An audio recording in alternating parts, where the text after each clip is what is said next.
Allez, je vais vous dessiner un cerveau. Enfin, quelques conseils seraient les bienvenus. Pour le dessiner, inspire-toi d'une noix dans sa coquille. À l'abri, dans notre boîte crânienne, le cerveau est le chef d'orchestre de nos mouvements, de nos pensées, de notre mémoire ou encore de nos émotions. Il a 2 parties reliées entre elles, une droite et une gauche. Ce sont les hémisphères. Chacun d'eux contrôle un côté de notre corps.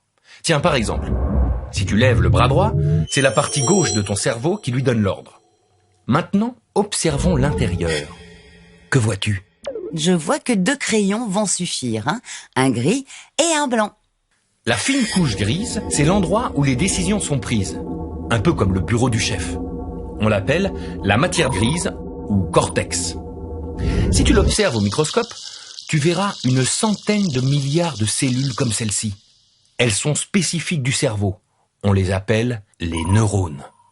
Ils sont faciles à dessiner car leur forme ressemble à un arbre avec des branches, un tronc et des racines. Les branches, appelées dendrites, sont connectées aux neurones voisins qui leur envoient des messages.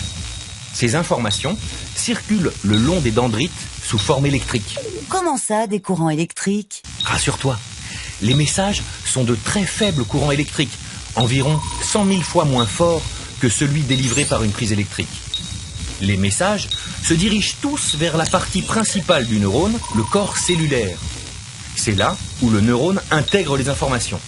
S'il reçoit beaucoup de messages, il en envoie un à son tour par ce qui ressemble au tronc de l'arbre. C'est l'axone. Comme des routes et des autoroutes, les axones relient les neurones entre eux. Leurs extrémités se ramifient comme des racines pour assurer la connexion avec les dendrites des autres neurones. La matière blanche du cerveau est principalement constituée d'axones qui relient entre eux les neurones des différentes zones du cerveau. Certains axones vont même très loin, jusqu'au bout de la moelle épinière. Le courant a l'air de bien passer entre les neurones. En fait, les neurones ne se touchent pas. Une fente très étroite relie l'extrémité de l'axone et le neurone suivant. C'est la synapse. Pour la traverser, le message électrique est transformé en message chimique. Un peu comme on passe du train au bateau lors d'un voyage vers une île. Ici, des petits éléments chimiques voyagent entre l'axone et le neurone suivant. Ce sont des neurotransmetteurs. Soit ils favorisent la propagation du message, soit ils limitent sa transmission. À toi de jouer maintenant.